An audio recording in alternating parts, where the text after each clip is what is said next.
لله رب العالمين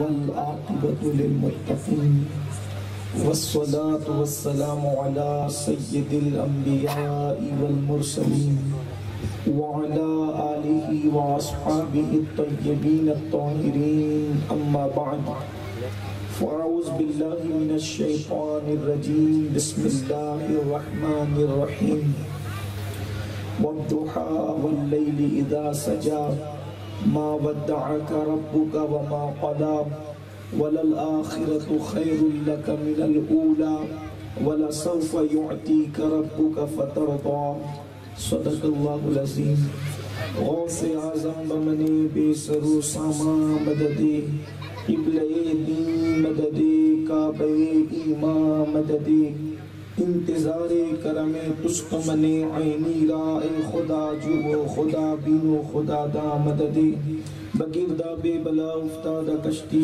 ضعیفانو شکستہ رات و پشتی بحق کے خواجہ عثمان ہارون مدد کن یا معین الدین چشتی مدد کن یا معین الدین چشتی مدد کن یا معین الدین چشتی ممبر پر رونق افروز صدر محفل محسن ملت پیر طریقت مخدوم گرامی قدر سید پیر باپو صاحب قبلہ مدد اللہ العالی وہ مخدوم ابن مخدوم شہزادہ حضور مخدوم سمنا پیر طریقت حضرت علامہ سید جامع اشرف صاحب قبلہ مدد اللہ العالی وہ جمیع سادات کرام علماء ذوی الاحترام حاضرین محفل پردہ نشین ماؤں اور بہنوں السلام علیکم ورحمت اللہ وبرکاتہ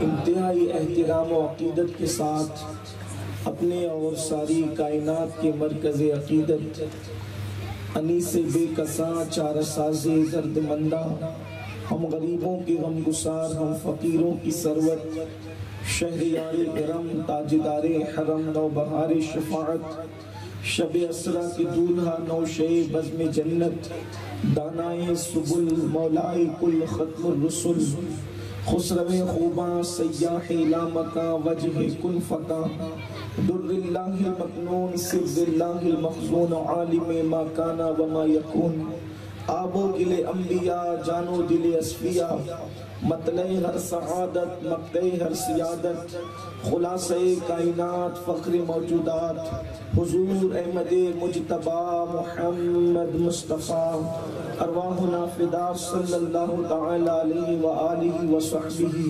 وبارک وسلم کی بارگاہ بے کس پناہ میں جس طریقے سے پڑھاؤں بلند آواز سے میرے ساتھ مل کر پڑھیں الصلاۃ والسلام علیک یا رسول اللہ الصلاۃ والسلام علیک یا نبی اللہ الصلاۃ والسلام علیک یا حبیب اللہ وعلى آلك وأصحابك يا نور الله صلی اللہ تعالی علیہ وسلم وہ کمال حسن حضور ہے کہ گمان نقص جہاں نہیں وہ کمال حسن حضور ہے کہ گمان نقص جہاں نہیں یہی پھول خار سے دور ہے یہی شمع ہے کہ دھواں نہیں اور کروں تیرے نام پہ جاں فدا نہ بس ایک جاں دو جہاں فدا دو جہاں سے بھی نہیں جی بھرا کروں کیا کروڑوں جہاں نہیں وہی لا مکان کے مکی ہوئے سر عرش تخت نشیں ہوئے یہ نبی ہے جن کے ہیں یہ مکان وہ خدا ہے جس کا مکان نہیں فصحاء عرب کے بڑے بڑے تیرے آگے یوں ہے دبے لچے، فصحا عرب کے بڑے بڑے تیرے آگے یوں ہے دبے لچے، کوئی جانے منہ میں زبان نہیں بلکہ جسم میں جان نہیں، اور کروں مدح اہل دول رضا، پڑے اس بلا میں میری بلا، میں گدا ہوں اپنے کریم کا، میرا دین پارے نہ نہیں۔ آج کی یہ محفل میلاد مصطفیٰ صلی اللہ علیہ وآلہ وسلم کے حوالے سے انعقاد پذیر ہے، اور مجھ سے پیشتر آپ نے میرے دونوں بزرگوں سے ان کے خطابات سماعت فرمائے۔ میں یہ چاہتا تھا، میں نے پیر باپو صاحب سے عرض بھی کیا تھا کہ بڑوں کے بعد مخدوم زادوں کے بعد بولنا میں بے ادبی تصور کرتا ہوں، لیکن انہوں نے مجھے حکم فرمایا اور انہوں نے کہا کہ نہیں، آپ کو بعد میں بولنا ہے۔ بہرحال دو خوبصورت گفتگو ہو چکی، اب ان کے بعد بولنے کی کوئی ضرورت نہیں ہے، لیکن علامہ جامع اشرف صاحب قبلہ نے جو حضور کی محبتوں کے تار بربط دل پر چھیڑے ہیں، تو میں یہ چاہتا ہوں کہ ان کی گفتگو کو انہی کی اجازت سے آگے بڑھاؤں۔ یقیناً انہوں نے وقت کی قلت کی وجہ سے بہت ساری باتیں چھوڑ دی، اگر وہ ان کے پاس وقت ہوتا یا وہ چاہتے تو وہ گفتگو کو مکمل کرتے، لیکن نامکمل گفتگو شاید انہوں نے اسی لیے چھوڑی کہ کوئی مشفق و مہربان بھائی دسترخوان پر پہلے آ کر کے کھانا کھاتا ہے، پھر اس کو اپنے کسی چھوٹے بھائی کی یاد آتی ہے تو وہ تھوڑا سا کھانا بچا کر کے اس کے لیے چھوڑ جاتا ہے۔ ایسے ہی انہوں نے شاید میرے لیے عنوان چھوڑا، انہوں نے ایک سوال اٹھایا تھا کہ حضور کو بے دیکھے محبت کیوں کی جاتی ہے، ایک سوال تھا، اس کا جواب انہوں نے چھوڑ دیا۔ میں آپ کے سامنے عرض کرنا چاہتا ہوں، آخر ایسا کیوں ہوا کہ جس سے بھی محبت کی جاتی ہے دیکھ کر کی جاتی ہے، جس سے بھی محبت کی جاتی ہے اس کے اوصاف کو دیکھا جاتا ہے، اس کا حسن دیکھا جاتا ہے، اس کا سراپا دیکھا جاتا ہے، اس کا خوبصورت رنگ دیکھا جاتا ہے، اس کی اعلیٰ ظرفی دیکھی جاتی ہے، اس کے اخلاق دیکھے جاتے ہیں، اس کے کردار دیکھے جاتے ہیں، اس کا چلنا دیکھا جاتا ہے، اس کا بولنا دیکھا جاتا ہے، اس کا بستر پہ آرام کرنا دیکھا جاتا ہے۔ اللہ اکبر، بن دیکھے تو محبت نہیں ہوتی، اور جس کو نہ دیکھا ہو تو محبت ہو ہی نہیں سکتی، محبت دیکھنے سے ہوتی ہے۔ لیکن یاد رکھیں، کچھ ہستیاں ایسی ہوتی ہیں جن کو دیکھے بغیر محبت ہوتی ہے، اس کی وجہ یہ ہوتی ہے، اس کی وجہ کیا ہوتی ہے یاد رکھیں، اور کوئی ایسا ہوا بھی نہیں کہ جسے دیکھے بغیر محبت ہو جائے۔ اللہ اکبر، ایک ہستی ہے جس کو دیکھے بغیر محبت ہوئی ہے، اور حیرت کی بات تو یہ ہے کہ اللہ اکبر، ان سے پہلوں کو بھی ان سے دیکھے بغیر محبت ہوئی ہے، اور ان کے بعد والوں کو بھی ان کو دیکھے بغیر محبت ہوئی ہے۔ بلکہ حال تو یہ ہے، ان کے دور میں بھی کچھ ایسے تھے جنہوں نے ان کو دیکھا نہیں تھا پھر بھی محبت کی ہے۔ صہیب روم سے کیوں آئے ہیں؟ ان کو دیکھے بغیر محبت کر کے آئے ہیں۔ سلمان فارس سے کیوں آئے ہیں؟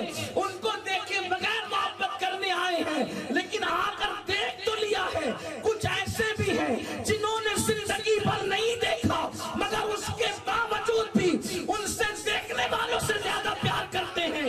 آخر وہ کون ہے؟ انہی کو تو ویسے کرنی کہتے ہیں۔ میرے آقا علیہ الصلوۃ والتسلیم کے دیوانوں، ایسا کیوں ہوا کہ ان کو دیکھے بغیر محبت ہو گئی؟ آپ کہیں گے اور بھی تو ہیں جن کو دیکھے بغیر محبت ہوئی۔ یاد رکھنا، جتنوں کو بغیر دیکھے محبت ہوئی ہے، ڈائریکٹ نہیں ہوئی ہے، انہی کی محبت کے واسطے سے محبت ہوئی ہے۔ اصل محبت کی وجہ وہ ہے، وجہ اس کی یہ ہے۔ علامہ حضرت جناب پیر میرے علی شاہ صاحب قبلہ نے بہت خوبصورت بات فرمائی ہے۔ وہ کہتے ہیں، مکھ چندر بدر شاشانی ہے، مٹ چمکے لاٹ نورانی ہے۔ مکھ چندر بدر شاشانی ہے، مت چمکے لاٹ نورانی ہے۔ کالی زلف دیکھ مستانی ہے، مخمور آنکھیں ان مت بھریا۔ اور پھر حضور علیہ الصلوۃ والتسلیم کو اللہ تبارک و تعالیٰ نے جو حسن دیا تھا، اس حسن میں خاص ذکر چلتا ہے حضور کی ابرو کا، حضور کی ابرو کا۔ پیر میرے علی شاہ صاحب کہتے ہیں، حضور کے جو ابرو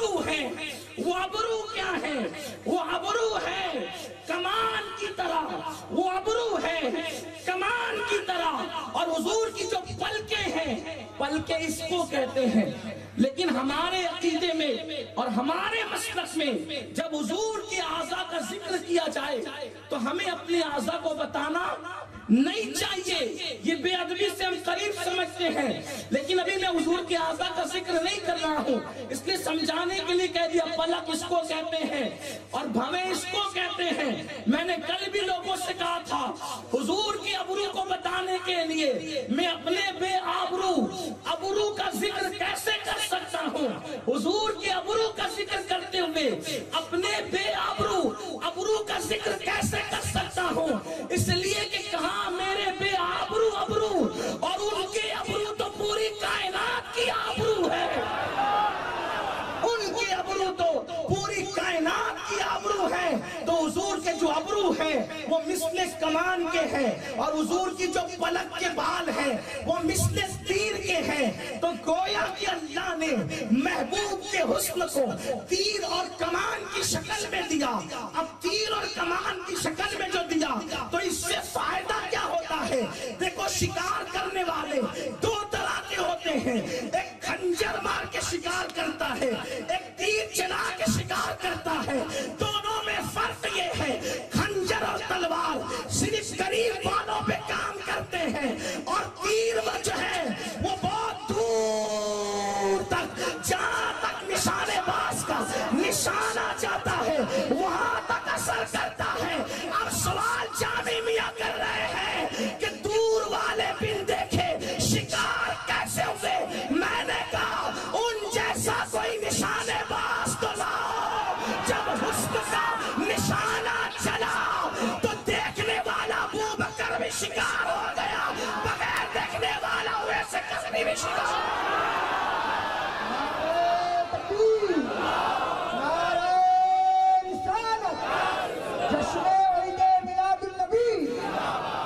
ان کا حسن ہی ایسا ہے کہ امام کہتے ہیں حسن تیرا سا نہ دیکھا نہ سنا۔ میری عادت نہیں کہ میں آپ سے کہوں کہ سبحان اللہ کو، نہیں، میں آپ کے عشق پہ چھوڑتا ہوں کہ آپ کہتے ہیں کہ کنجوسی کرتے ہیں، اس لیے کہ اللہ بھی جب ان کی شان بیان کرے تو اللہ بھی سبحان اللہ کہتا ہے۔ اللہ جب محبوب کی معراج بیان کرتا ہے تو اللہ فرماتا ہے سبحان الذی، پہلے اللہ نے سبحان اللہ کا پھر محبوب کی شان بیان فرمایا۔ اب اس پر بھی اگر سنی سبحان اللہ نہ کہے تو پھر بات کیا ہے؟ ہاں یہاں بات سمجھ میں آ رہی ہے تو آپ کہیں گے تو حضور کا حسن کیا ہے؟ امام کہتے ہیں حسن تیرا سا نہ دیکھا نہ سنا۔ کہتے ہیں اگلے زمانے والے، کہتے ہیں اگلے زمانے والے، اور جگمگا اٹھی میری گور کی خاک، جگمگا اٹھی میری گور کی خاک، تیرے قربان چمکنے والے۔ ان کا حسن کیسا تھا جس نے شکار کیا پوری کائنات کو۔ اب ذرا توجہ کرنا، چونکہ نبی کی میلاد ہے، نبی کی میلاد کی محفل ہے، حسن کیسا تھا؟ اللہ اکبر، مولائے کائنات سید السادات سیدنا علی کرم اللہ تعالی وجہ الکریم ارشاد فرماتے ہیں، شمائل ترمذی کے اندر یہ حدیث موجود ہے، جب میرے نبی دیواروں کے سامنے کھڑے ہوتے تھے تو دیواروں کا عکس میرے نبی کے چہرے کے اندر نظر آتا تھا۔ یعنی اگر آئینہ آپ کہیں رکھیں تو آئینے میں کیسے عکس دکھتا ہے؟ حضور کا چہرہ اتنا شفاف تھا کہ دیواروں کا عکس نبی کے چہرے میں نظر آتا تھا۔ چاند اور سورج کے سامنے اگر کھڑے ہو جائیں تو چاند اور سورج نبی کے چہرے میں تیرتے ہوئے نظر آتے تھے۔ اللہ اکبر، یہاں پر ایک بات میں عرض کرنا چاہتا ہوں، میں بھی کوئی طویل نہیں کروں گا، وقت چونکہ زیادہ ہوا، آپ دیر سے بیٹھے ہیں، لیکن ایک بات آپ سے کہنا چاہتا ہوں، حضور بہت حسن والے تھے۔ ان کا حسن کیسا تھا؟ جو دیکھتا تھا شیدا ہوتا تھا، جس نے دیکھا شیدا ہوا۔ لیکن ایک بات آپ کو بتاؤں، جامعہ صاحب قبلہ نے بات کہی، بہت بھاری بات کہی ہے، میں اس کی تشریح کرنا چاہتا ہوں۔ میاں کون کہتا ہے کہ لوگ حضور سے دیکھ کے عشق کیا؟ حضور کو دیکھ جس نے کیا سب نے بن دیکھے کیا۔ یہ تاتانیہ کا دیہات ہے، اگر یہ لکھنؤ یا دلی یا علماء کے علم کی مجلس ہوتی تو میں اس کی تشریح کرتا، لیکن میں حدیث پڑھوں گا ابھی اس پر۔ حضور کو کسی نے نہیں دیکھا، حضور کو کسی نے نہیں دیکھا، سب نے بن دیکھے اس کے، یہ حضور کی بات، کسی نے نہیں دیکھا، کسی نے نہیں دیکھا۔ میں نے کہا کیسے دیکھتے؟ کیونکہ اللہ نے اپنی غیرت کے 70,000 پردے، اللہ نے اپنی غیرت کے 70,000 پردے ان کے روح تابہ پہ ڈال کر پھر بھیجا تھا۔ تو جو پردے میں اس کو بھی کوئی دیکھتا ہے؟ صدیق نے بن دیکھے پیار کیا، وہی تو ایک ذات ہے جس کو بغیر دیکھے پیار کیا جائے۔ فاروق اعظم نے بھی بن دیکھے کیا، عثمان غنی نے بھی بن دیکھے کیا، مولا علی نے بھی بن دیکھے کیا، سعد، سعید، طلحہ، زبیر، ابو عبیدہ ابن الجراح، سیدہ فاطمہ الزہرا، سب نے بن دیکھے کیا۔ ان کو کسی نے دیکھا ہی نہیں ان کی حقیقت کو سوائے ان کے رب کے، رب کو ان کے سوا کسی نے نہیں دیکھا۔ توجہ آپ کی، رب کو ان کے سوا کسی نے نہیں دیکھا اور ان کو رب کے سوا کسی نے نہیں دیکھا۔ خدا کو دیکھنے والی آنکھیں محمد کی ہے اور محمد کو دیکھنے والی ذات حقیقت میں خدا کی ہے۔ ایک بات ہے تھوڑی سی فلسفیانہ ہوگی، اگر اوپر سے جائے تو تھوڑا پوچھ لینا، کیونکہ میلاد کا جلسہ ہے، لیکن غور کریں آپ، دیکھو پوری کائنات کے اندر حضور کی آمد سے پہلے مچتی ہلڑ باز، ہاہاکار، دنیا میں رنگریلیاں تھی، دنیا میں پاپ تھے، دنیا میں جرائم تھے۔ کتنے پاپی ہو گئے تھے انسان حضور کی آمد سے پہلے، میلاد مصطفیٰ سے پہلے، ایسے پاپی کہ کعبے کا طواف بھی ننگے ہو کے کرتے تھے۔ آج کا انسان کتنا بھی بگڑ جائے بغیر ٹوپی کے مسجد میں نہیں آتا، بلکہ ہمارے ہندوستان کا اگر ہمارا ہندو بھائی بھی جس کو ہم جو ہے عرف کے اعتبار سے کہتے ہیں وہ مسجد میں آتا ہے تو کوئی نہ کوئی سر پہ چیز ڈال دیتا ہے، لیکن اس دور کے لوگ کتنے بگڑ گئے تھے کہ وہ کعبے کا طواف ننگے ہو کے کرتے تھے۔ اس سے آپ کو پتا چلے گا بگاڑ کیا تھا۔ اللہ اکبر، کعبے کا طواف ننگے ہو کے کریں، اپنی بیٹیوں کو اپنے ہاتھوں سے زندہ دفن کریں۔ کتنے بڑے دہشت گرد ہوں گے جو اپنی بیٹیوں کو زندہ دفن کرتے تھے۔ پوری دنیا کے اندر جتنے دہشت گرد ہیں اتنے سخت نہیں ہیں، اس لیے کہ دنیا کا ہر دہشت گرد دوسرے کے بچوں کو مارتا ہے، دوسروں کے بیوی بچے ٹرین میں ہو تو بم دھماکے کرتا ہے، لیکن وہ کتنے بڑے دہشت گرد تھے جو اپنے بچوں کو اپنے ہاتھ سے مارتے تھے۔ اللہ اکبر، بڑے سے بڑا دہشت گرد ہے، دوسروں کے بچوں کو مارتا ہے لیکن اپنے بچوں کو پالتا ہے، اپنے بچوں کو مارتا نہیں ہے۔ جتنے بڑے وہ دہشت گرد تھے، شرابی کتنے بڑے تھے کہ ماں کی گود میں جیسے آج ہمارے یہاں نیند کی دوائیں پلائی جاتی ہے، ویسے اس دور میں ماں کے گود کے اندر شراب پلائی جاتی تھی۔ اتنے بڑے زنا کا ماحول تھا کہ اگر زنا کرنے کے لیے کوئی عورت نہیں ملتی تو وہ اپنی ماں کے ساتھ اور جانوروں کے ساتھ تک زنا کرتے تھے۔ یہ ماحول تھا۔ لیکن بات آگے بڑھانے سے پہلے ایک بات کہوں گا آپ سے، گفتگو آگے بڑھانے سے پہلے ایک بات کہوں گا، شاید میلاد مصطفیٰ کے بعد لوگوں نے میلاد مصطفیٰ کے انقلاب کو بھلا دیا۔ کہیں کہیں آج بھی جہالت کا وہ ماحول ہے۔ جیسے حضور کی آمد سے پہلے لوگ چھوٹی چھوٹی بات پر برسوں جنگ کرتے تھے، لڑتے تھے۔ مرنے والا باپ مرتا تو بیٹے سے وعدہ لے کے مرتا تھا کہ میں نے لڑا تو بھی لڑنا، وہ مرتا تھا تو اس کے بیٹے سے وعدہ لیتا تھا میں نے لڑا تو بھی لڑنا۔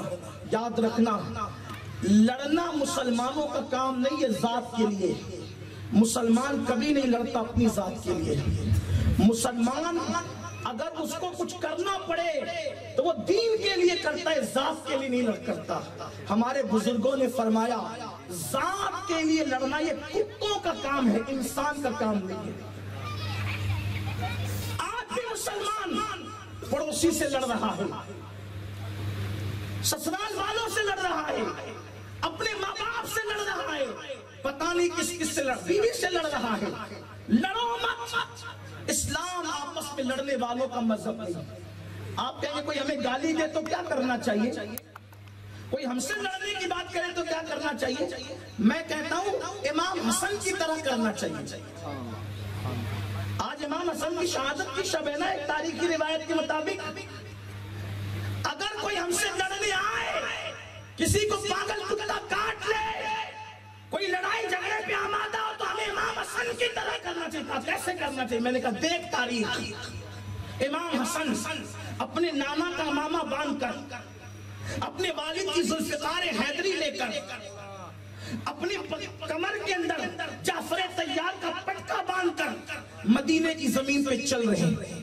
پیچھے کم و بیش 1500 لوگ ہیں۔ کتنے لوگ؟ 1500 لوگ پیچھے چل رہے ہیں۔ اور حسن کیسے تھے؟ حسن ہم شبیہ پیغمبر تھے، امام حسن ہم شبیہ پیغمبر تھے، نبی کے ہم شکل تھے، نبی کے ہم صورت تھے، نبی کے ہم سیرت تھے، نبی کے ہم صوت یعنی ہم آواز تھے۔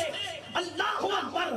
کبھی کبھی مولا علی کہتے تھے حسن تم خطبہ دے دیا کرو، کیونکہ جب تم خطبہ دیتے ہو تو مجھے ایسا لگتا ہے جیسے رسول اللہ کی آواز آ رہی ہے۔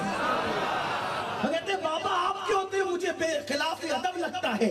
تو جب خطبے کا وقت آتا سپاہ کو تو کبھی کبھی مولا علی کسی اوٹ میں چھپ جاتے تاکہ مجھے نہیں دیکھیں گے تو حسن خطبہ دیں گے تو میں نبی کے خطبے کی یاد کو تازہ کر لیا کروں۔ امام حسن مجتبی مدینے کی زمین پہ 1500 مریدوں کے ساتھ چل رہے ہیں۔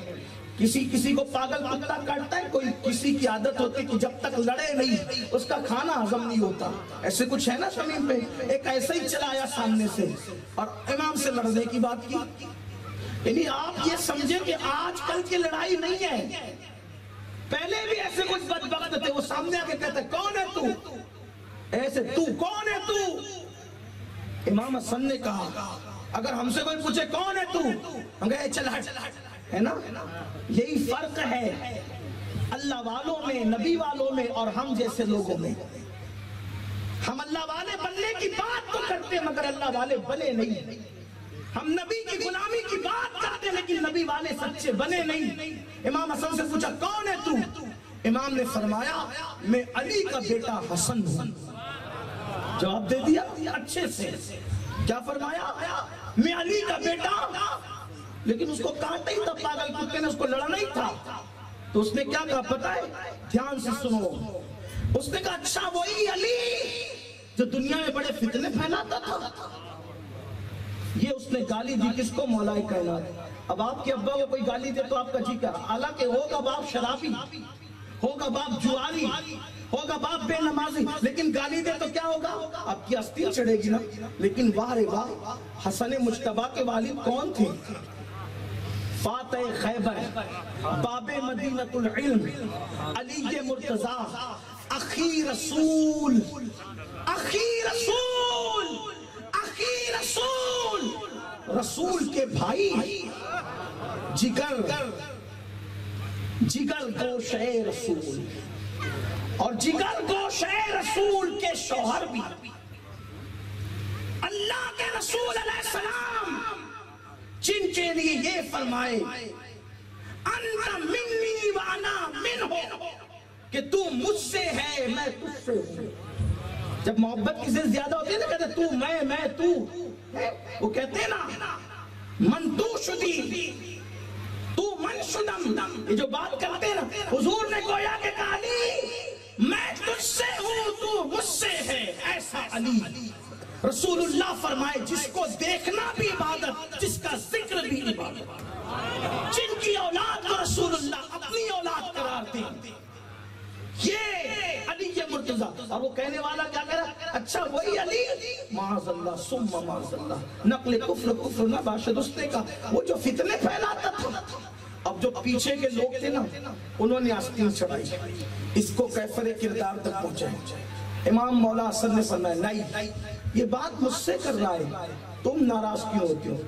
اگر چار سے کسی کے ماننے والے ہو جائیں تو بولو اس کے خلاف کوئی بات کر سکتا ہے؟ وہاں تو پوری کائنات ہی ماننے والی ہے، لیکن آنے والے کی جرات دیکھو۔ وہ کہہ رہا ہے، امام حسن پاک کہتے ہیں اس سے نہ ڈرنا، ذات کے لیے ہم نہیں لڑتے، تم چپ رہو میں بات کرتا ہوں۔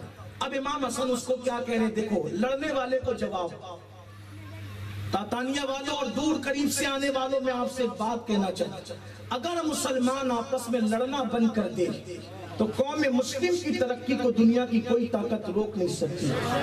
بڑی معذرت کے ساتھ لوگ برادریوں کے نام پہ لڑے، بعد میں سلسلوں کے نام پہ لڑے، بعد میں مدرسوں کے نام پہ لڑے، تنظیم اور اداروں کے نام پہ لڑے۔ لڑتی رہو گے تو کچھ اور بھی کرو گے، لڑو مت۔ لڑنا کتوں کا کام ہے آپس کے لیے، اپنا کام نہیں، ولی والوں کا کام نہیں، نبی والوں کا کام نہیں، اللہ والوں کا کام نہیں۔ بلکہ خواجہ نصیر الدین چراغ دہلوی کو ان کے مرید نے کینچی لا کر دی تو خواجہ صاحب نے فرمایا بیٹا ہمیں کینچی لا کے مت دیا کرو، ہمیں سوئی دھاگا لا کے دیا کرو۔ کہا بابا کیوں؟ فرمایا کینچی ایک کو دو کرتی ہے، ہم ایک کو دو کرنے والے لوگ نہیں ہیں، سوئی دو کو ایک کرتی ہے، ہم دو کو ایک کرنے والے ہیں، ہم جوڑنے والے ہیں، ہم جدا کرنے والے نہیں ہیں، ہم توڑنے والے نہیں، ہم ملانے والے ہیں۔ حضور ملانے آئے تھے، حضور متحد کرنے آئے تھے، حضور جمع کرنے آئے تھے، حضور اکٹھا کرنے آئے تھے۔ اس لیے مسلمانوں اپنے اندر اتحاد پیدا کرو، اپنے اندر اتحاد پیدا کرو، لڑو نہیں۔ کوئی لڑنے آیا تو امام حسن کیا کہہ رہے ہیں اس کو، تم چپ رہو میں بات کرتا ہوں۔ بات کی کیا کہا، اے گالی دینے والے، ایسا لگتا ہے شاید تو نے کسی سے قرضہ لیا تھا اور قرضہ وقت پہ دے نہیں پایا تو تیرا قرض لینے والا جو قرضدار تھا، جو قرض جس کا تو نے لیا تھا تو وہ تیرے گھر آیا، تو نے قرضہ نہیں دیا، اس نے تجھے گالی دی، تو اس کا بدلہ تو میرے ابو سے لے رہا ہے، تو تیرا بتا کتنا قرضہ چل میں ادا کر دیتا ہوں۔ یہ دشمنوں کے ساتھ، یہ دشمنوں کے ساتھ اہل بیت کا سلوک۔ میں کہتا ہوں کوئی حسن جیسا کردار لائے، یہ ہوتے کربلا والے، یہ ہوتے اہل بیت، یہ ہوتے نبی کے گھر والے۔ یہاں تو چھوٹی چھوٹی بات پر طلاقیں واقع ہوتی ہیں، یہاں تو چھوٹی چھوٹی بات پر تلواریں نکلتی ہیں، چھوٹی چھوٹی بات پر مرڈر ہو جاتے ہیں۔ سن لو، دنیا میں اپنی طاقت کا جہالت کی وجہ سے مس یوز کرنے والوں، اللہ کے بندوں پہ ظلم کرو گے تو تباہ اور برباد کر دیے جاؤ گے۔ اور وہ نوجوان جو کبھی چھوٹی چھوٹی بات پر اپنی عورتوں کو طلاق دیتے ہیں، ان کو مارتے ہیں، پیٹتے ہیں، میں ان سے کہنا چاہتا ہوں جو کبھی اپنی بیوی پہ ظلم کرے اس کو موت بہت دردناک آتی ہے، وہ سسک سسک کر مرتا ہے، وہ تڑپ تڑپ کر مرتا ہے۔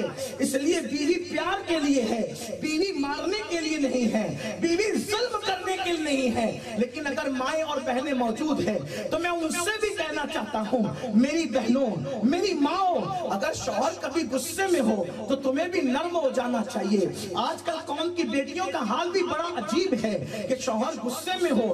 کل کی عورتوں کا حال یہ تھا، اگر شوہر کہتا تھا کہ تجھے طلاق دے دوں گا تو وہ بیچاری پیر پکڑ کر کہتی تھی جو چاہے سزا دے دو لیکن طلاق کی بات نہ کرو۔ اور آج کی بچیاں سیریل دیکھ کر، فلمیں دیکھ کر اتنی بے باک ہو گئی کہ جب شوہر کہتا ہے کہ طلاق دوں گا تو کہتی ہے کہ اگر تیرے باپ کی اولاد ہو تو طلاق دے کر کے بتا۔ تو شوہر کو غصہ نہیں آئے گا تو کیا ہوگا؟ میری ماں اور بہنوں سن لو، میرے نبی کے فرمان کا مفہوم ہے جو عورت اپنے شوہر سے طلاق مانگتی ہے اللہ نے ان عورتوں پر جنت کی خوشبو کو بھی حرام کر دیا ہے۔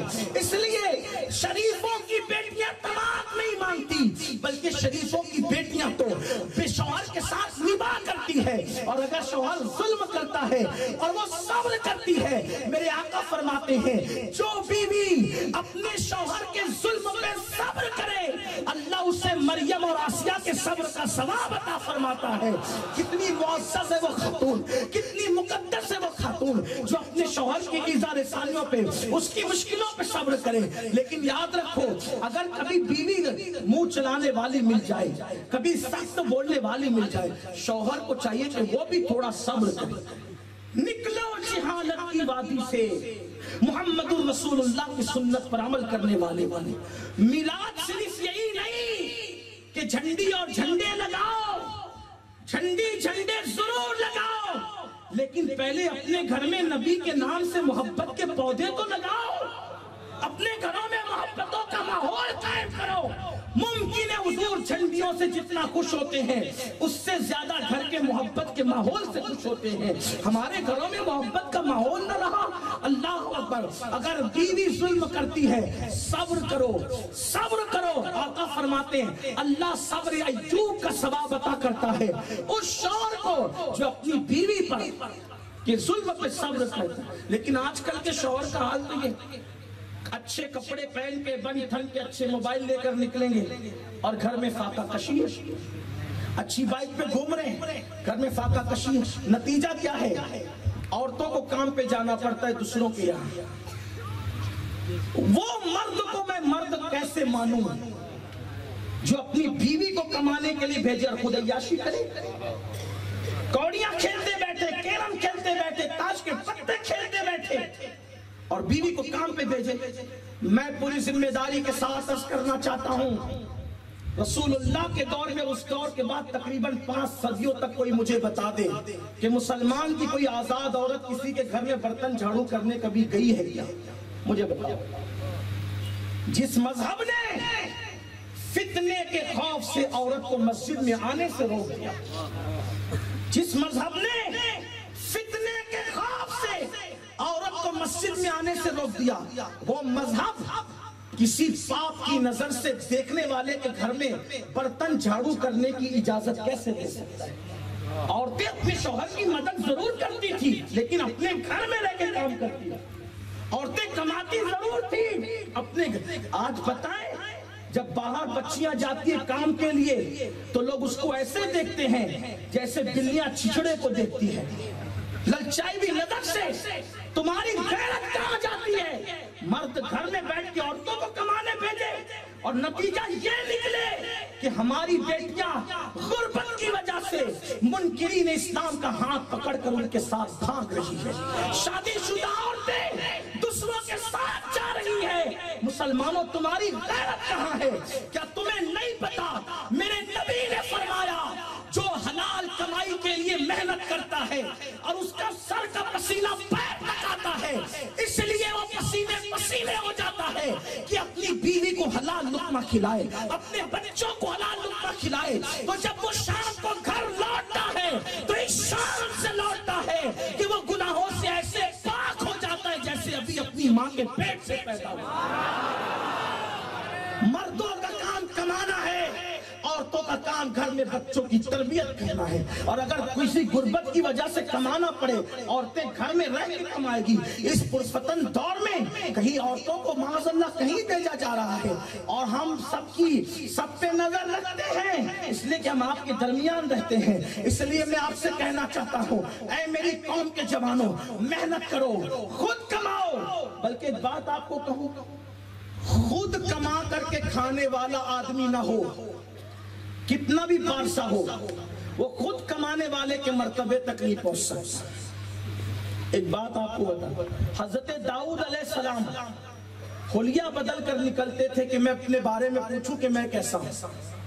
ہم تو تعریفیں چاہتے ہیں نا, وہ لوگ چاہتے تھے کہ کوئی ہماری خامی بتائے, حالانکہ ان میں کوئی خامی تھی نہیں. حلیہ بدل کے نکلتے تھے, جو ملتا تھا پوچھتے تھے بتاؤ داؤد کیسا ہے. لوگ پہچانتے نہیں تھے, تعریف ہی کرتے تھے. ایک دن اللہ نے جبریل علیہ السلام کو بھیجا, جبریل جاؤ اور آئینہ دکھاؤ, بتاؤ داؤد کیسے ہیں. جبریل کو انسان کی شکل میں دیکھا تو پوچھا داؤد کیسے ہیں. فرمایا بہت اچھی آدمی, ان جیسا کوئی نہیں ہے اس دور میں, اس زمانے میں, لیکن بس ایک ہی بات ہے کہ وہ خود کما کر نہیں کھاتے. داؤد ہے بڑا اچھا آدمی لیکن وہ خود کما کر نہیں کھاتے. اگر یہ کمی بھی پوری ہو جائے بھی داؤد جیسا کوئی نہیں. داؤد علیہ السلام پلٹے, اللہ سے دعا کی مولا مجھے ہنر سکھا, تو اللہ نے آپ کو زرہ بنانے کا ہنر عطا فرمایا اور آپ کے ہاتھوں میں لوہے کو ایسے نرم کر دیا, ایسے نرم کر دیا لوہے کو جیسے آٹا نرم ہو جاتا ہے. خود کما کر کے کون نہیں کھایا؟ رسول اللہ نے خود کما کے کھایا. شام کے بازار میں حضور کھڑے رہے, مدینہ منورہ کے بازار میں حضور نے تجارت کی, مکے کے بازار میں حضور نے تجارت کی. پھر اس کے بعد دیکھو صدیق اکبر تاجر, فاروق اعظم تاجر, عثمان غنی تاجر, مولا علی تاجر, امام حسن تاجر, امام حسین تاجر, امام اعظم ابو حنیفہ تاجر, سرکار سے اعظم تاجر، اللہ اکبر، کون ہے جس نے ہاتھ سے کما کے نہیں کھایا؟ یہ تو دوسروں کے ٹکڑوں پہ پلنے کی لعنت بہت بعد میں آئی ہے۔ ہمارے اولیاء نے جوتے تک سیے، جوتے حلال کمانے کے لیے۔ آقا نے فرمایا جو حلال کمانے کے لیے ذلت کی جگہ پہ کھڑے ہوتا ہے، اللہ اس کو وہ عزت عطا کرتا ہے جہاں کسی کا گمان بھی نہیں جاتا۔ جو حلال کماتے کماتے سخت ہو جائے، مردوں کے ہاتھوں کو نرم نہیں ہونا چاہیے، مردوں کے ہاتھوں کو نرم نہیں ہونا چاہیے۔ یہ خصوصیت صرف یا تو مصطفیٰ جان رحمت کی ہے یا تو اولیاء اللہ کی ہے۔ عوامی سطح پر مردوں کے ہاتھوں کو محنت کر کے سخت ہونا چاہیے، کیونکہ آقا نے فرمایا جو ہاتھ محنت کرتے کرتے سخت ہو جاتے ہیں، اللہ ان پر جہنم کی آگ کو حرام فرما دیتا ہے۔ اس لیے محنت سے کماؤ۔ یہ کیا سوٹ بوٹ میں ہے؟ ہم کو دیکھو، ہمارے گھر کو مت دیکھو۔ گھر میں ماں پریشان، باپ پریشان، گھر والے پریشان۔ اور یاد رکھنا، یہ مسجد میں پڑے رہ کر کے نکمے بننے کا کام بھی تبلیغی جماعت نے شروع کیا، اس سے پہلے یہ نہیں تھا۔ ورنہ ہمارا مذہب یہ ہے، قرآن کہتا ہے اذا نودی للصلاۃ من یوم الجمعہ، اذان ہو تو مسجد میں آؤ، اور پھر نماز ہو تو کیا کرے؟ پڑے رہے مسجد میں۔ کہ مسجد پڑے رہنے کی جگہ نہیں ہے، مسجد کھڑے رہنے کی جگہ ہے۔ مسجد پڑے رہنے کی جگہ نہیں، کھڑے رہنے کی جگہ ہے۔ اللہ نماز پڑھ کے کروں کیا؟ تو قرآن کہتا ہے فَإِذَا قُضِيَتِ الصَّلَاةُ فَانتَشِرُوا وَابْتَغُوا مِنْ فَضْلِ اللَّهِ۔ جب نماز پڑھ دو تو باہر نکلو اور زمین پہ پھیل جاؤ اور اللہ کا فضل یعنی روزی تلاش کرو۔ مسجد پڑے مت رہو، روزی تلاش کرو۔ اللہ کا حکم ہے اذان ہو تو آؤ، نماز کے بعد نکل جاؤ۔ مسجد پڑے رہنے کی جگہ نہیں ہے۔ اب جب مسجد میں پڑے رہنے کی اجازت نہیں، تو جو گھر میں پڑے گیم کھیل رہے، گھر میں پڑے جوا کھیل رہے، گھر میں پڑے عورتوں پہ بوجھ بنے ہوئے، میں آپ سے گزارش کرتا ہوں مسلمانوں، سچے مسلمان بنو۔ اور اگر بیوی پہ بوجھ بنو گے، کما کے نہیں کھلاؤ گے، تو انجام اتنا بھیانک ہوگا۔ عورتیں تمہارے ہاتھوں میں نہ رہے گی، ان کی باغ دوڑ تمہارے ہاتھوں میں نہ رہے گی۔ اس لیے میری گزارش ہے مسلمان بنو، مسلمان اور پکے مسلمان۔ بات دور نکلی، عرض کر رہا تھا، امام حسن نے کہا کیا تیرا قرضہ ہے؟ اگر تیرا قرضہ ہے تو چل میں ادا کر دیتا ہوں۔ یہی بات کر رہا تھا، امام پاک نے فرمایا۔ پھر اس نے کہا نہیں میرا کوئی قرضہ ورزہ نہیں ہے۔ فرمایا پھر شاید تیری بیوی سے تیرا جھگڑا ہو گیا ہے، تیری بیوی سے تیرا جھگڑا ہو گیا ہے، چل میں چل کر کے تیری صلح کرا دیتا ہوں۔ اس نے کہا میرا جھگڑا میری بیوی سے بھی نہیں ہوا ہے۔ فرمایا پھر شاید تجھے بھوک لگی ہے، کسی نے کھانا نہیں دیا، تو بھوک کا غصہ تو میرے ابو پہ اتارتا ہے، چل میں تجھے کھانا کھلا دیتا ہوں، میرے گھر چل دسترخوان پہ تجھے کھانا کھلاتا ہوں۔ وہ قدموں پہ گر کے قدم پکڑ کر کہتا ہے اگر ابن رسول کہلانے کا کوئی حقدار ہے تو وہ آپ ہی لوگ۔ یہ ہے امام حسن۔ تو بات دور نکلی، عرض یہ کر رہا تھا کہ حضور کی آمد سے پہلے کیسا ماحول، گندا ماحول، جہالت کا ماحول، لڑائی جھگڑے کا ماحول، طوفان کا ماحول، طوفان بدتمیزی۔ تو لوگوں نے دیکھا لوگ بچیوں کو زندہ دفن کرتے ہیں، تو اللہ سے کہا اللہ کسی کو بھیج۔ اب وہ جانتے نہیں تھے کس کو آنا ہے، تو کوئی کہتا تھا اللہ آدم کو بھیج۔ کیا کہہ رہے تھے؟ آدم کو بھیج۔ کسی نے دیکھا کہ ماں کے ساتھ ظلم ہو رہا ہے، کسی نے کہا نوح کو بھیج۔ کسی نے کہا عورتوں پہ ظلم ہو رہا ہے، اللہ یوسف کو بھیج۔ کسی نے دیکھا غریبوں کا مال کھایا جا رہا ہے، اللہ موسیٰ کو بھیج۔ جیسے ظلم دیکھا گیا، مطالبہ بڑھتا گیا، اور اللہ کا قانون ہے جو ایک بار موت کا مزہ چکھ کے چلا جاتا ہے وہ دوبارہ کبھی واپس نہیں آتا، دوبارہ کبھی واپس نہیں آتا۔ اب مانگنے والے کوئی آدم کو، کوئی نوح کو، کوئی موسیٰ کو، کوئی داؤد کو، کوئی ایوب کو، کوئی یوسف کو، الگ الگ مانگ رہے تھے۔ اللہ کی شان، اللہ نے کہا ان کو تو نہیں بھیجوں گا کیونکہ میرا قانون ہے جو ایک بار واپس آ گیا دوبارہ نہیں جائے گا، لیکن تمہارے سب کے مطالبے پورے کروں گا۔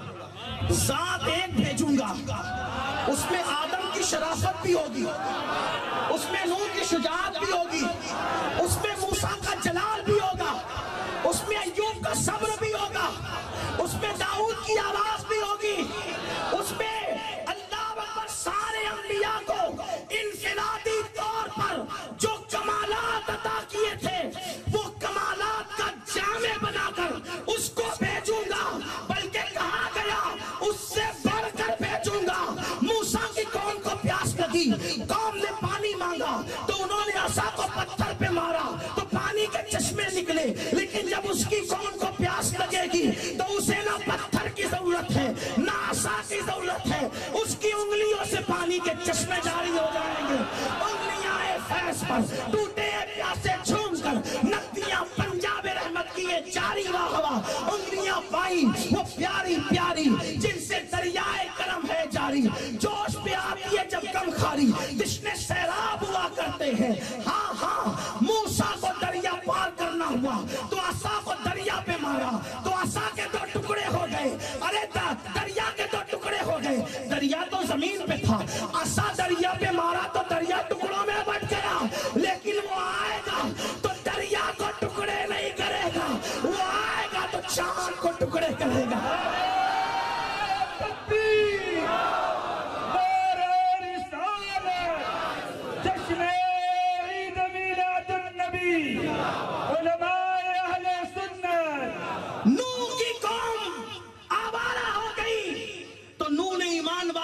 کشتی بنائی، نوح کی کشتی میں 82 لوگ تھے، لیکن وہ ایسی کشتی دے جائے گا جس میں 82 نہیں، 82,000 نہیں، 82 لاکھ نہیں، بلکہ اس کے ظاہری دور سے لے کر آخر تک ہر ایک اس کشتی میں بیٹھ سکے گا اور وہ نجات پائے گا، اور اس کی کشتی لکڑی کی نہیں ہوگی، اس کی کشتی جو ہے وہ پیتل تانبے کی دھات کی نہیں ہوگی، اس کی کشتی پانی کی محتاج نہیں ہوگی، اس کی کشتی کیا ہوگی تو وہ کہے گا مسالو آلو بیتی کا سفینت نوح، میری اہل بیت کشتی نوح کی طرح، وہ بھی کشتی دے جائے گا، اور وہ ایسا حسن والا ہوگا کہ حسن یوسف اس کے دروازے پر حیرت کے ساتھ اس کے حسن کو تکتا ہوگا۔ اسی لیے مولانا جمیل الرحمن کہتے ہیں کیا حسن ہے، کیا حسن ہے، کیا حسن ہے اے سید ابرار تمہارا، اللہ بھی ہے طالب دیدار تمہارا، اور کیوں دید کے مشتاق نہ ہو حضرت یوسف، اللہ کا دیدار ہے دیدار تمہارا۔ پھر زمانہ مانگ رہا تھا کسی کو، پھر آنے والا کہتا ہے وہ آئے گا وہ آئے گا وہ آئے گا وہ آئے گا، آدم آئے کہنے کے لیے وہ آئے گا، موسیٰ آئے کہنے کے لیے وہ آئے گا، نوح آئے کہنے کے لیے وہ آئے گا، داؤد آئے کہنے کے لیے وہ آئے گا۔ لوگ کہتے ہیں انبیاء اس لیے آئے اس لیے آئے اس لیے آئے، میرا مسلک عشق و محبت یہ کہتا ہے انبیاء کیوں آئے تو کہتے ہیں رسول انہی کا تو مژدہ سنانے آئے ہیں، انہی کے آنے کی دھومیں مچانے آئے ہیں، جو چاہیں گے جسے چاہیں گے یہ اسے دیں گے، کریم ہے یہ خزانے لٹانے آئے ہیں۔ جب سنا وہ آئے گا وہ آئے گا، تعریفیں سنی وہ آئے گا، اب میں اپنے لب و لہجے میں کہوں تو ایک لالا زار منعقد کر دیتا ہوں، وہ آئے گا وہ آئے گا، کلیاں اس کے مسکرانے سے مسکرائے گی، وہ آئے گا گلوں کی نزاکت جس کے پاس اپنی کاسہ گدائی لے کر کھڑی رہے گی، وہ آئے گا جب اس کی سواری چلے گی تو چاند اور سورج اس کے سامنے چمکنے کے لیے اس کے دامن کی خیرات مانگیں گے، نور کی خیرات لینے دوڑتے ہیں محرمہ، اٹھتی ہے کہ شان سے گردے سواری واہ واہ، اس کی سواری کا گرد چاند اور سورج اپنے ماتھے پہ ملیں گے تو ان کو چمکنے کا شعور ملے گا۔ ہاں ہاں وہ جس طرف نظر کر دے گا وہ آئے گا، جس طرف نظر کر دے گا گمراہ انسان کو آسمان ہدایت کا تارا بنا دے گا۔ کسی نے کہا ہے نا جو نہ تھے خود راہ پر اوروں کے ہادی بن گئے، کیا نظر تھی جس نے مردوں کو مسیح کر دیا۔ مسیح آئے تھے عیسیٰ، مسیح آئے تھے عیسیٰ، مسیح آئے تھے عیسیٰ۔ تانتانیہ والوں نبی کی میلاد بیان کر رہا ہوں، توجہ کرنا، اللہ اکبر، عیسیٰ مسیحا تھے لیکن عیسیٰ وہ مسیح نے مردہ زندہ کیا. مردہ زندہ کرنا معجزہ ہے، لیکن مردے کو مسیحا بنانا یہ صرف آمنہ کے لال کا کام. مسیحا کس کو کہتے ہیں؟ تو مردہ زندہ کرتے ہیں. انہوں نے مردے کو مسیحا بنا دیا، انہوں نے مردے کو مسیحا بنا دیا. لوگوں نے کہا ہائے ہائے وہ آئے گا مردے کو مسیحا بنائے گا، وہ آئے گا گرتے ہوئے آبشار اس کا ترانہ پڑھیں گے، وہ آئیں گے. اب وہ آئے گا تتلیاں جس کے لیے اپنا باغپن کھو دے گی، وہ آئے گا. بھورے جس کے لیے گنگنائیں گے، وہ آئے گا. شفق کا جمال جس سے حسن کی خیرات مانگے گا، وہ آئے گا. افق کی سرخیاں جس کے قدموں کا دھوان بنے گی، وہ آئے گا. جنت کا رنگ روغن جس سے حسن کی خیرات مانگے گا، وہ آئے گا. اعلان ہو رہا تھا، سب کہہ رہے تھے اللہ بھیج دے، اور دے تو محبوب دے، دے تو محبوب دے، دے تو محبوب دے، دے تو محبوب دے. سب نے کیا مانگا؟ بولو مل کے. تھک گئے؟ مل کے بولو کیا مانگا؟ آپ کا بچہ آپ کا محبوب، آپ کی بچی آپ کی محبوب. پیر باپو جیسا پیر. وہ کہنا سلیم تیرا بچہ مجھے دے دے، باپو نذرانہ لے جائیے. یہ نہیں ہے نا. بولو کرو گے کہ نہیں کرو؟ لفاظی نہیں کرنا، میرے پاس یہ سب نہیں چلتا. سچی بات ہے کہ نہیں؟ باپو کہیں گے 4 لاکھ کا دے دوں گا. نہیں باپو بچے بکتے نہیں ہیں. مرید کر کے ایسی روحانی خرید دو، پیسے سے نہیں دے. بچے بکتے، شریفوں کے بچے بکتے. محبوب دینے کی چیز ہے، دینے کی چیز. بولو دینے کی چیز ہے. اور لوگوں نے مانگا محبوب، لیکن میرے اللہ نے دیا. اب ایک بات سننا، محبوب دیا. میں یہاں آ کر کہتا ہوں، لوگ یہ کیوں کہتے کہ میری دعا قبول نہیں ہوتی؟ ارے تجھ سے گرے بڑوں کو ان کے مانگنے پر، تجھ سے گرے بڑوں کو ان کے مانگنے پہ محبوب دے دیا. تو محبوب کا امتی ہے. اگر تو مانگے گا روزی تو تجھے کیوں نہیں دے گا؟ تو مانگے گا خوشی تو تجھے کیوں نہیں دے گا؟ تو مانگے گا اولاد تو تجھے کیوں نہیں دے گا؟ ارے وہ لوگ محبوب کے امتی نہیں تھے، اس لیے وہ تجھ سے افضل نہیں تھے. تو محبوب کا امتی ہے، تو ان سے افضل ہے. تو جب مفضول کو دیا تو افضل کو کیوں نہیں دے گا؟ پھر ان کے دعا پہ محبوب بھیج دیا. وہ تجھے روزی نہیں دے گا، بیٹا نہیں دے گا، تیری بیٹی کو رشتہ نہیں دے گا. اب ملتا کیوں نہیں؟ ارے وہ گڑ گڑا کے مانگنا تو سیکھ. ادھر دیکھتا ہے مانگتا ہے، ادھر دیکھتا ہے مانگتا ہے. میں اللہ کی قسم کھا کے کہتا ہوں، رات کے آخری حصے میں اگر تو ایسے گڑ گڑا جیسے بچہ اپنے ماں کے پاس گڑ گڑاتا ہے، اگر صبح ہونے تک تیری مراد پوری نہ ہوئی تو میرا دامن پکڑ کر کھینچ. ایک فقیر کی بات ہے. کیونکہ میں نے میری ماں کی محبت دیکھ کر میرے اللہ کی محبت کو پہچانا. جب میری ماں کمزور ہو کر میرے کسی مانگنے پہ نہ نہیں کہتی، وہ تو 70 ماں سے زیادہ پیار کرتا ہے. اس کے خزانے میں کسی چیز کی کمی نہیں ہے. ہم تو مائل بکرم ہے، کوئی سائل ہی نہیں. راہ دکھلائے کسے راہ میں منزل ہی نہیں. او مانگو. حضرت مخدوم اشرف جہانگیر سمنانی کا قول ہے. مخدوم کا بیٹا موجود ہے، ان کی موجودگی میں پڑھا. مخدوم صاحب کہتے ہیں رات کے آخری حصے میں جاگ کر مجھے جو نعمتیں ملی ہے کسی عبادت سے مجھے وہ نعمت نہیں ملی. مگر کب؟ رات کے آخری حصے. تم کہاں رات میں جاگو گے؟ 3 بجے تک تو گیم کھیلتے ہو، رات بھر تو زنا کے مناظر دیکھتے ہو. مجھے بتاؤ، گڑگڑانا سیکھو، تعویذات سے بے نیاز ہو جاؤ گے. اللہ کے یہاں گڑگڑانا سیکھو، اس کی چوکھٹ پر در کے بھکاری بن کر نہیں پھرو گے. اس اللہ سے نہیں مانگتے، ادھر ادھر بھٹک رہے ہو. آؤ اپنا رشتہ اپنے اللہ سے مضبوط کرو. بہرحال بات دور نکل رہی ہے. عرض کر رہا تھا، لوگوں نے مانگا کیا؟ دیا. لیکن محبوب دینا، توجہ کرنا، بہت نازک بات آ رہی ہے. اگر محبوب نہ دیتا تو وعدہ ہے جو مانگو گے دوں گا. نہ دیتا تو شان کریمی کے خلاف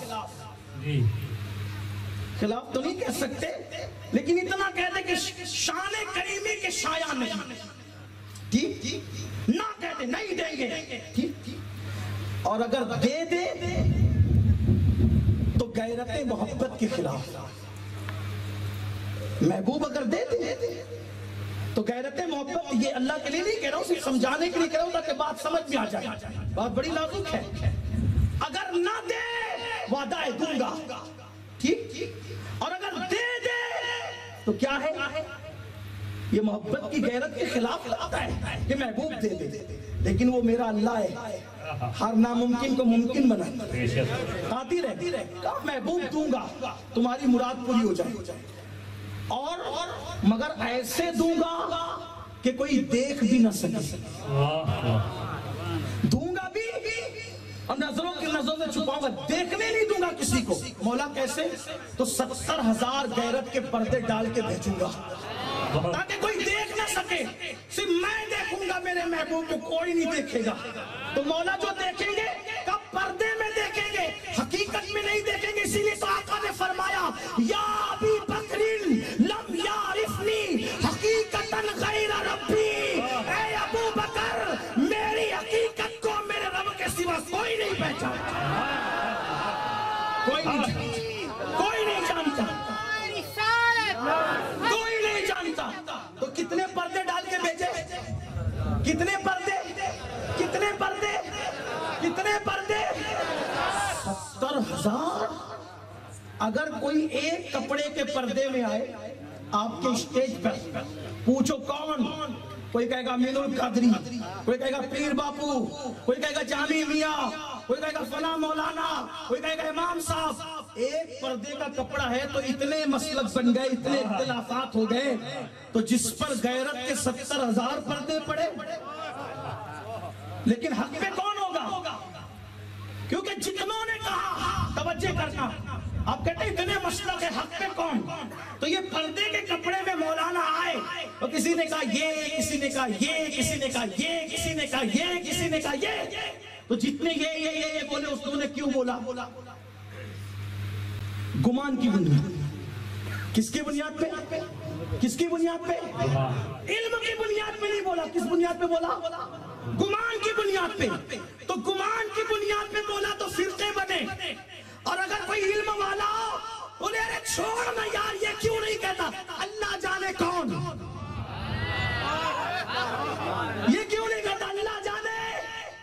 بھئی کپڑے کے پردے میں آیا تو سیدھا سا جواب کیا تھا، کیوں ایسی ویسی بات کرتے ہو، کیا کہنا چاہیے، اللہ جانے، اللہ جانے کون۔ تو جب ایک کپڑے کے پردے میں کوئی آیا تو اس کے بارے میں گمان پہ بولنے والے لڑ پڑے، حقیقت میں کون بولا، اللہ جانے، یہ سیدھی بات۔ تو سارے مکاتب فکر نبی پردے میں آئے، کسی نے کہا خالی بشر، کسی نے کہا ہماری طرح بشر، کسی نے کہا ایسا، کسی نے کہا ویسا، لیکن اہل سنت نے کہا نہ ایسا نہ ویسا نہ تیسا، یا رسول اللہ آپ کیا ہیں، آپ کی حقیقت کو آپ کے رب کے سوا کوئی نہیں جانتا، لا يمكن الصناع کما کان حقہ، بعد از خدا بزرگ کوئی قصہ مختصر۔ اور 70,000 پردوں میں آئے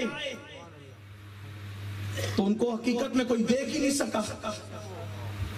بات ختم کرنے لگا، میلاد پڑھ رہے تھے نا حضور، ہاں کوئی نہیں دیکھ سکا۔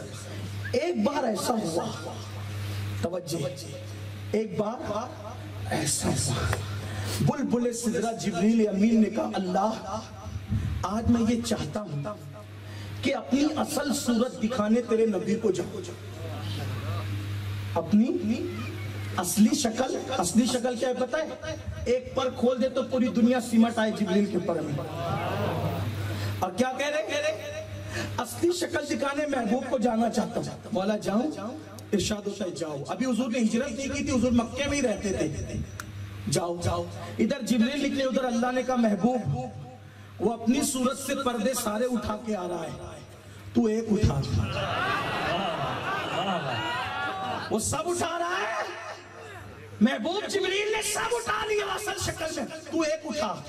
حضور کعبے کی دیوار سے ٹیک لگا کے بیٹھے تھے، حضور نے ایک اٹھایا، حضور نے ایک اٹھایا۔ جبریل آئے،